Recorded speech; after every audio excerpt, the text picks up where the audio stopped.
What's up, everybody? Welcome to the Disc Golf Nerd Plastic Podcast. I want to do a recap of the 2016 Professional Disc Golf Association World Championships that recently took place in Emporia, Kansas.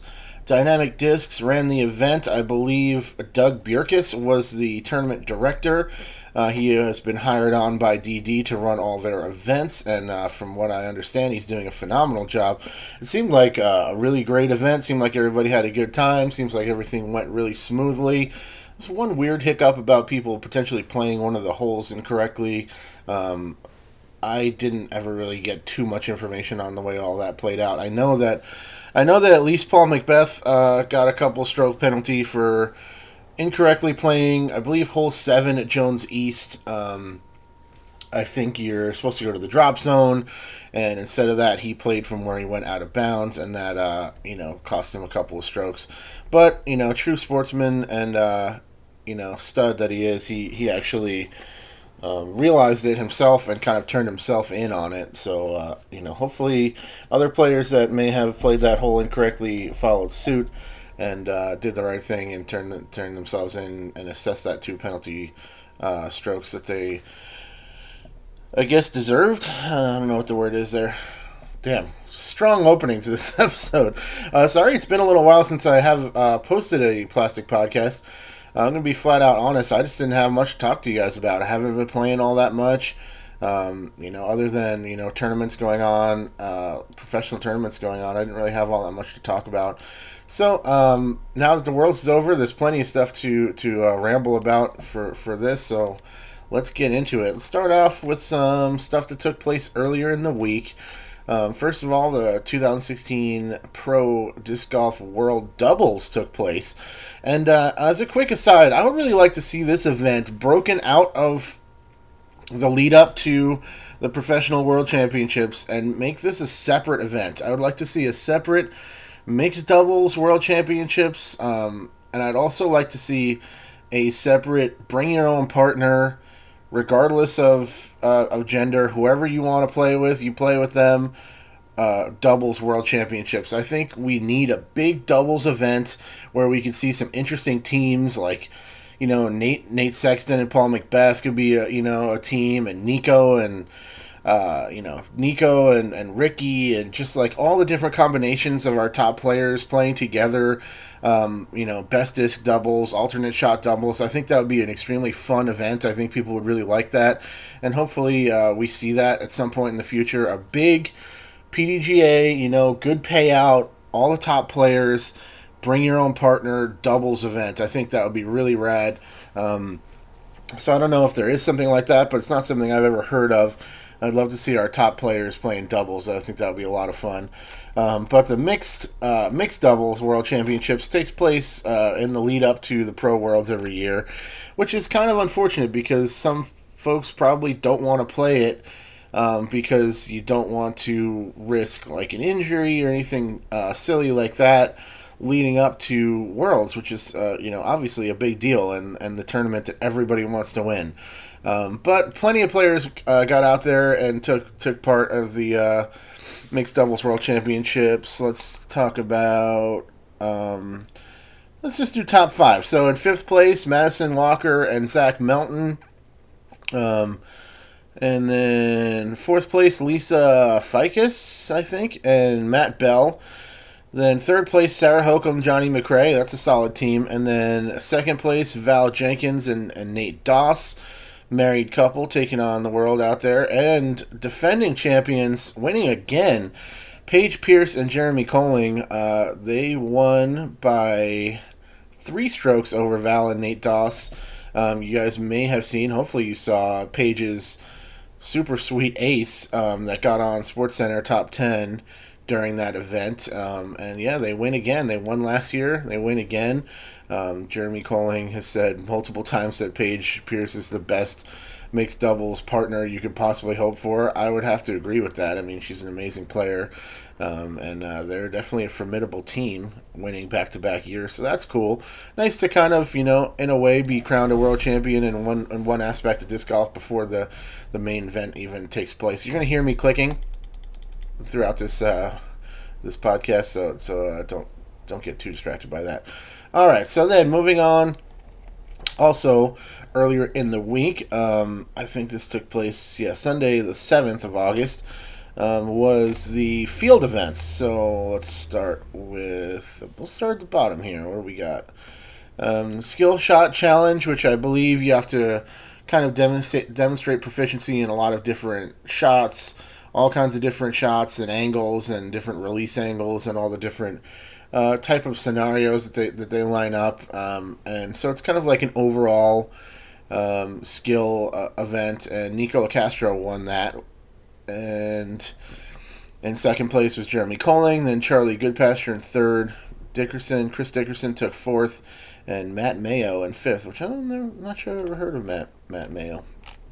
And then moving up from there, we have the putting World Championships. Let's see. For pro women, Courtney McCoy took that down, tying Paige Pierce. Must have beat her in a. Oh, it puts them both as one, so they might have just left it as a tie. And then Des Redding and Christina Linthicum and Melody Weibel for the top five there.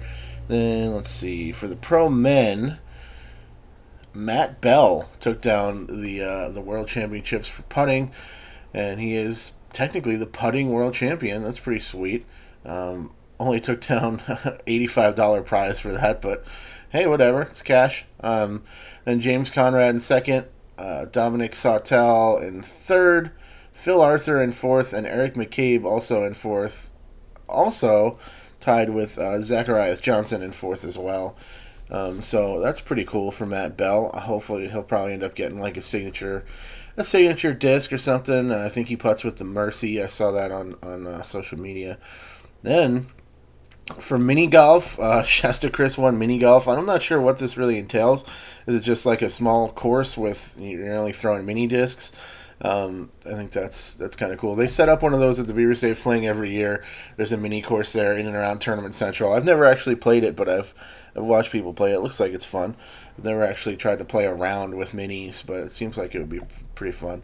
Shasta Chris took first place in that. Kevin McCoy in second. Brock Shepard third.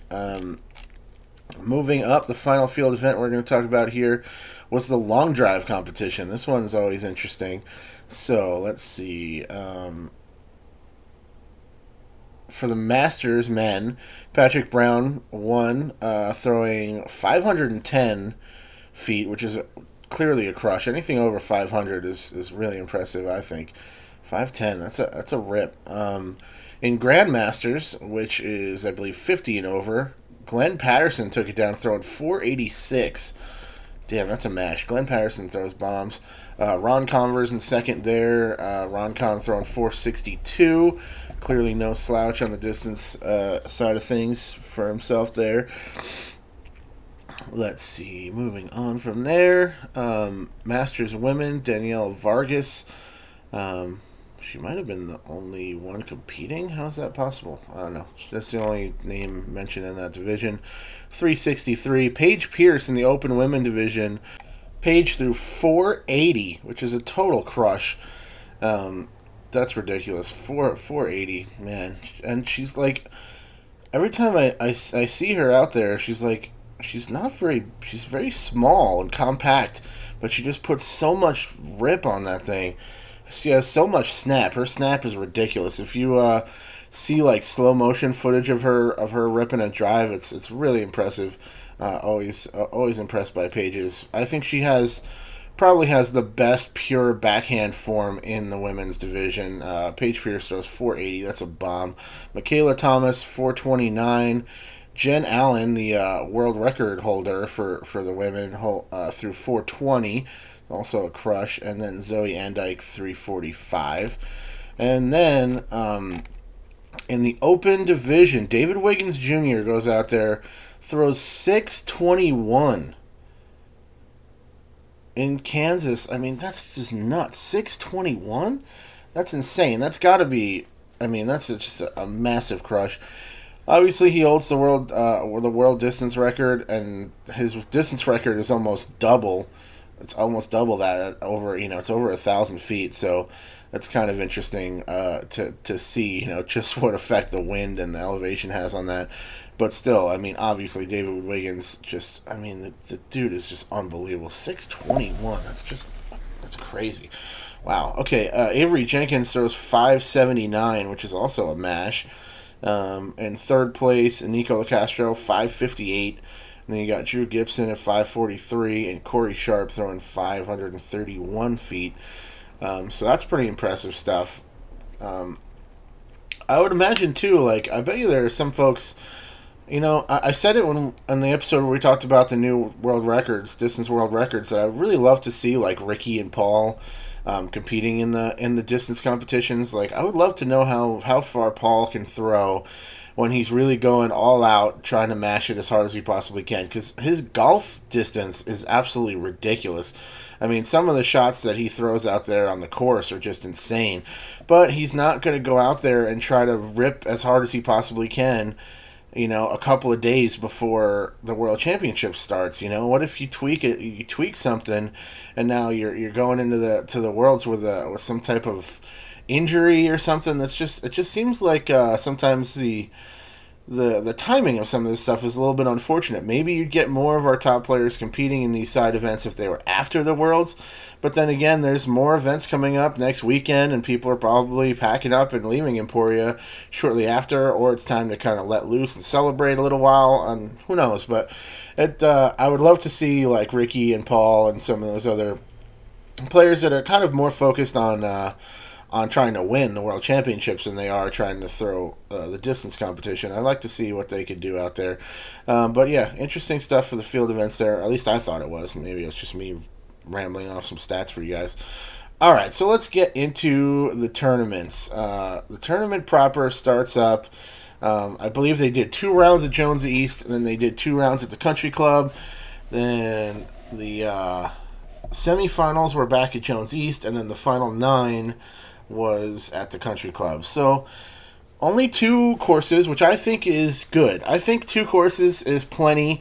I kind of wouldn't mind if it was just 1 course, 4 rounds, no semifinals, no finals. You play 4 rounds, whoever's on top wins. And if that was the format, to be fair, Ricky Wysocki would be the 2-time world champion at this point, because he was winning in Portland all throughout the event. I mean, I forget. I think after the first day or 2, there was another person. I think Ulibarri might have been in the lead, but for a long time there, Ricky was just winning the event all the way through, and eventually got caught by Paul during the final 9 to tie it up and go into that playoff.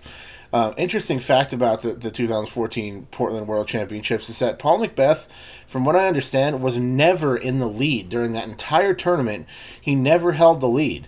The only time he stepped out into the lead was when he won the playoff to win the World Championships, which I just think that just seems ridiculous to me. I don't know. A whole nother round for semifinals, then a whole nother 9 holes of final 9.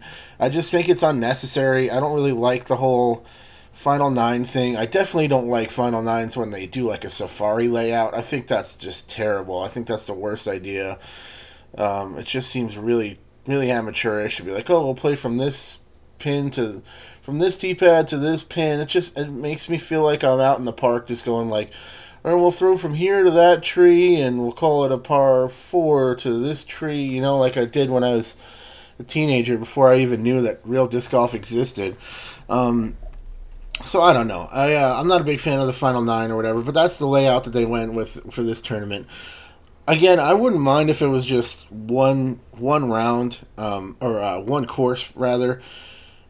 I think that opens up a lot of other interesting locations to be able to hold the World Championships if you only need 1 or maybe 2 good quality courses, because otherwise, if you need 4 courses or something like that, it really cuts down the number of different places that could potentially hold the World Championships, and I'd like to see it get spread around, and have some of these interesting places with good, strong clubs and good local player groups and stuff to be able to host the World Championships and have a taste of that, really high level PDGA events, in their hometown. It's really a great thing to be able to go and watch the top players in our sport compete on your local courses. I'm always happy to be able to do that for the Beaver State and for the Portland Worlds. It was amazing. So I would love to see it just be, continue to be one, maybe two courses. I think that's more than enough.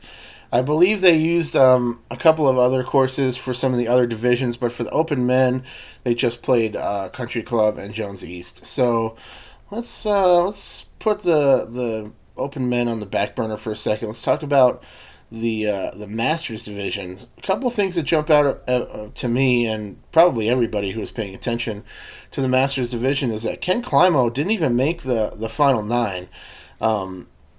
Really surprising. I mean, these courses that they're playing out there, a lot of big open shots. Kenny maybe not throwing quite as far as some of these other players. Maybe that has something to do with the fact that he didn't quite make the cut. It's kind of hard to say. There wasn't really a ton of coverage for the Masters that I saw. Excuse me. I'm still trying to wait to see if anybody covered the Masters final 9.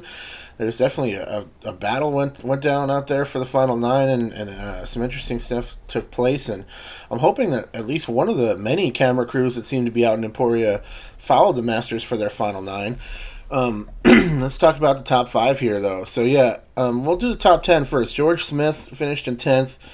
You got Jay Redding in the top 10. That's cool. In 9th place, Mark. Oh, I'm not sure how to... Is it Vasicek? He finished in 8th. J.D. Ramirez in 6th. Matt Peckham in 6th. I've never heard Matt Peckham before. And then there's Climo in 5th place. He looks like to be tied for the highest rating in the division with Johnny McRae. Two, Florida legends, old school players have been out, crushing it for a long time. Chris Sprague finished in 4th. Chris Smith finished in 3rd. And then the battle took place mostly between Shasta Christ and Johnny McRae in the final 9.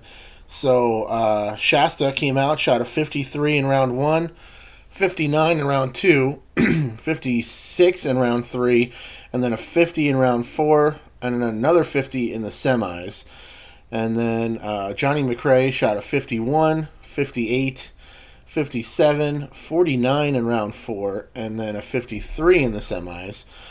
But then in the semifinals, Johnny McRae shot, let's see here, I think four better than Shasta Chris, and took down the world championship. So that's the first one that Johnny McRae has won in any division, as far as I know. So congratulations to him. I'm sure that means a lot to him.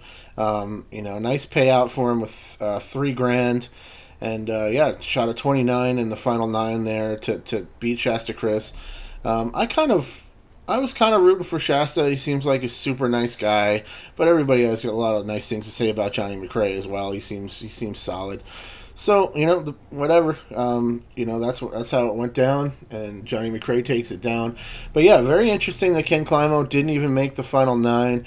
Patrick Brown didn't even finish in the top 10, which was also kind of surprising. But yeah, it seemed like an interesting week out there for the pro men, or the pro masters. Dixon Jowers shot an amazing round 1, and he was on the lead group. Kind of fell off a little bit, getting further down the line, and ended up finishing in 19th place.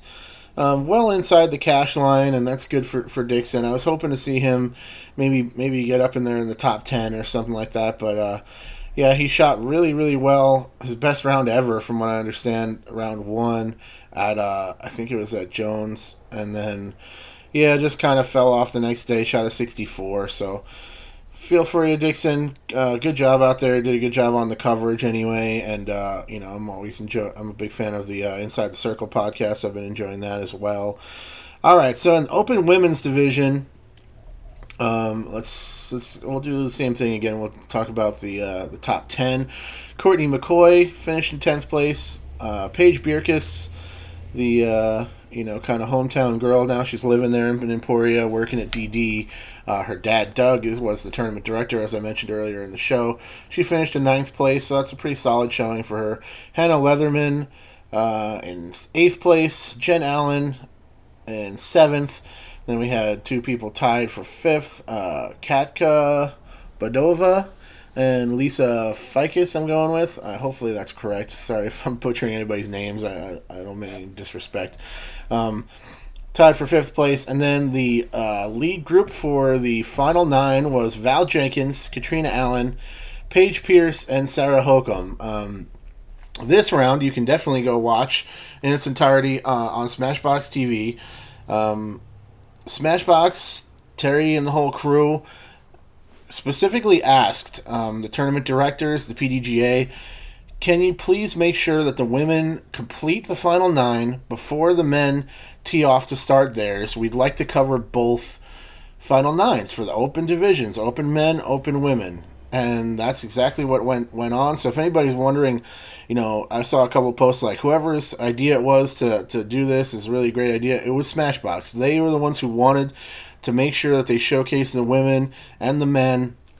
They specifically went and pitched this idea to the powers that be from the PDGA and the tournament directors, and they got it worked out, and it went off really well. They had great coverage of the final 9 for the women, and then a little while later, they kind of regrouped back to hole 1, and the men teed off, and everybody got to see all the action from the finals for both of those divisions. So hats off to Smashbox TV.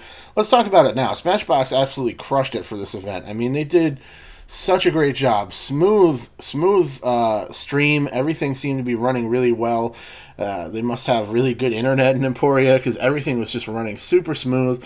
I had very little glitches or hiccups. I was able to watch and or listen to a lot of the event while I was at work. I was working a lot during the tournament, and a couple of the rounds I think I came home and just watched them after the fact. I just put on the live stream, just sat there and watched through, and then during I think round 4 at least, and the semifinals, the final 9, I was able to watch and listen to a lot of that stuff, and it all was just super smooth. The commentary was great. Terry always does a good job. Excuse me, my voice is giving me some trouble. Dixon Jowers came in. He did some commentary. He did a solid job. I believe the gentleman's name is Robert McCall. He did a phenomenal job. He's a DD pro. And they kind of used him for most of the tournament, and he really did a great job. Very natural on the mic, just a lot of good insight. Knows the courses well enough that he's able to really explain the different shots and some of the different situations the players were finding themselves in. He just did a phenomenal job. Him and Terry had a good rapport. Everything ran smooth. The graphics looked good. The cameras were good. Just everything went super smooth. So hats off to Smashbox, totally crushing it. Usually I look for the kind of post-round edited coverage. Even if I watch the live stuff, I'll go back and I'll watch the post-round edited stuff just to see it a little bit crisper quality and maybe from a different angle than I did during the live broadcast. But the live broadcast was so smooth this week. I went back to watch some of the Jomez stuff, and I was just like, you know what? I saw all this. I don't really need to watch this. The live coverage was so solid. It's just really, really great job. Central Coast is out there filming some different cards. Marty McGee was filming some cards, and Jomez had the lead card for all the event. I'm enjoying the Jomez coverage. I really like their shot tracker. I think that's a really cool feature to throw in there. The only criticism I would have for it is that the actual course volume and the natural sound of the course was extremely quiet. So the commentary was kind of fine. I could hear it pretty well, but couldn't really hear the chains. Couldn't hear any chatter from the players or the crowd reacting, or the sound of the course, which I like to be able to hear. Not so much a priority, I guess, in their coverage. Maybe it's just me. That's just the impression that I got from watching it. But, overall, phenomenal job done by everybody covering the event. But, yeah, hats off to Smashbox. I'm a big Smashy. I love the show, and I think they did a really great job. So they were able to catch the entire Final 9 for the Open Women. Going into it, Katrina Allen and Paige Pierce, man, I'm stumbling over their names too. Terry and Dixon had a little bit of trouble with it during the Final 9. But yeah, Paige and Katrina had, I think they were like tied or they were very close. Valerie Jenkins was right behind them, and then Sarah Hokom was a considerable distance behind the rest of the other three, leading into the final nine. And Katrina and Paige both found trouble on the final nine. Just, I believe at one point Paige threw back-to-back shots OB, and just like basically they both kind of. I mean, for lack of a better word, they both kind of like folded a little bit, and Val just came out and played solid and just got a couple of birdies, kept it straight down the middle, and more or less walked it in when it was all said and done, winning by 6 throws over both of them. So Val Jenkins takes down her fourth Open Women's World Championship. So congratulations to Val. Everybody loves Val. I mean, you're not going to hear a bad word said about Val Jenkins from anybody. Seems like one of the nicest people in disc golf. Katrina seemed a little bit more frustrated than Paige. Paige was kind of smiling, gave Val a big hug, and just like a lot of, didn't seem like she was very upset about anything that was going on. I think she was happy for Val, and it was all good. She knew that it was on her that she, threw a couple of shots OB. And her and Katrina end up basically tying on the finals with the 36, and Val shot a 29. So bested them by 7 strokes in 9 holes and took it down. So congratulations to Val Jenkins, 4-time women's world champion. And an exciting final 9. You hate to see people kind of mess it up for themselves, by throwing OB and that sort of thing. But Val did what she had to do, and it almost seemed like people were discounting that she was in it, like it seemed like people were not really talking about her going into the finals. A lot of the focus was on Paige and Katrina, and I get it. They were in the lead. They've been the top 2 for the last few years, but they didn't do what they had to do, and Val Jenkins leapfrogged right over them and took it down. So yeah, congratulations to Val. Exciting final 9 there. Moving into the Open Men's Division. Okay, so we'll back it up here. I'll talk about the top 20 for this division.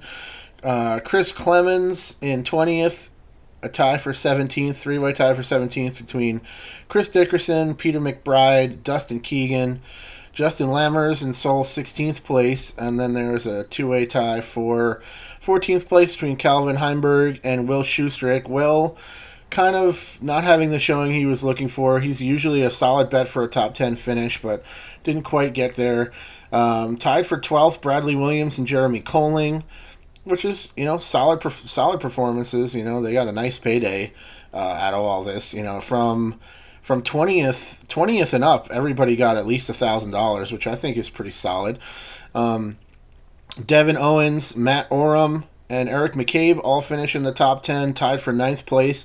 So congratulations to them. I think everybody's happy to see EMAC put out a solid showing at this event. He took round 3, took a 62, kind of hurt his chances of being up a little bit higher in the rankings, but still a solid payday, a solid finish, tying with Matt Oram and Devin Owens, are 2 total studs. I think it was Terry talking about how Matt Oram, you won't hear his name for months, and then the Worlds come around and he's in the top 10. He's just always there. He's solid as a rock, just a total pro. So Matt Oram, another solid performance by Matty O. Nate Sexton finished in solo 8th place at 36 under par. And then you got a 2-way tie for 6th place between Nate Doss and Eagle McMahon. It's interesting too that the 2 Nates, Nate Sexton and Nate Doss, right? they are rated 1028 and 1029. Nate Doss is rated 1 ratings point higher than Nate Sexton, and he finished 1 place. In this technically it's 8th and 6th, but because of ties and stuff, basically one place different. It's really interesting. Nate Sexton shot 36 down. Nate Doss shot 39 down, and they're always like right there. They're really it's interesting how closely matched they are, since they're both our two Nates. The two Nates are right there. They're basically almost identical in their like skill level these days. It's really interesting. And then also tied in with Nate Doss, Eagle Win McMahon. Solid showing by Eagle, top 10, solid, middle of top 10, sixth place finish by Eagle. Look for big things out of that kid going forward, man. He's just unbelievable for his age. He's not all that experienced yet. He's just getting better and better. I easily see Eagle taking down a world championships in the next few years. I'd say within the next 5 years, nobody would be surprised to see Eagle jump up and take a worlds down. He's an amazing player, total up-and-coming superstar in the sport.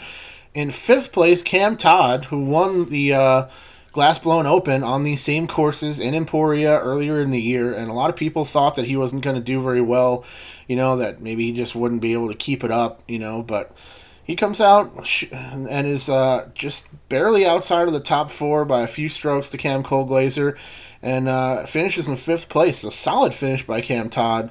Very impressive, extremely consistent on those courses. It seemed like his ability to put it in the middle and then just splash all those putts. I mean, Cam Todd's just crushing it. So great job done by him. And then the final four going into the finals was Cameron Colglazer, who kind of jumped up there later in the tournament. He wasn't on the lead card until the semifinals, I believe. Nico LaCastro, who was right there all week long. Paul Macbeth, who was right there all week long. And then Ricky Wysocki. So the first day, Ricky comes out, shoots a 47, and people are like, oh, is Ricky going to come out hot or what's going to... Yeah, he is. He's going to come out really hot. He shot a 47 and just throws the hammer down. Paul Macbeth initially had a 46 on his scorecard, but after that issue that we talked about earlier with the misplay of hole 7, he took a two-stroke penalty on that, finished with a 48 officially in that first round, and then Nico Castro shot a 49. So they're all right there, Nico battling well, putting well all tournament long, finished in third place. He he was switching up his putt a lot from his kind of more traditional, very low squatting kind of pitch putt. He also did kind of more of a little bit higher up, kind of more standard, lead foot type of putt for some of the tournament as well.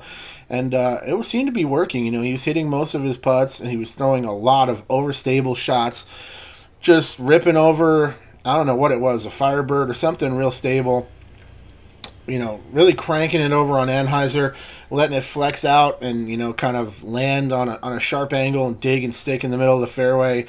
And he's throwing a lot of big shots up and over trees to get down to the bucket. And just a really solid performance by Nico Castro. So congrats to him, finishing in third place. So his rounds, he shot a 49, 50, and then 3 55s in a row. And then shot 30 strokes for the final 9. By the time the final 9 rolled around, it was really down to Ricky and Paul. Paul Macbeth comes out strong, as he always does in the World Championships. He shoots a 48, 52 for round 2, which is a little bit off the pace for sure. And then 55 for round 3, 56 for round 4, a 48 in the semis. So he was crushing it in the semifinals and really put it, got himself a lot closer than anybody really expected after, kind of leading into the semis. And then shot 29 strokes in the final 9. And your winner, your 2016 world champion, Ricky Wysocki. Now, it's no secret here on the channel that I'm a giant Ricky Wysocki fanboy. I love Rick. He's the man. I love his playing style.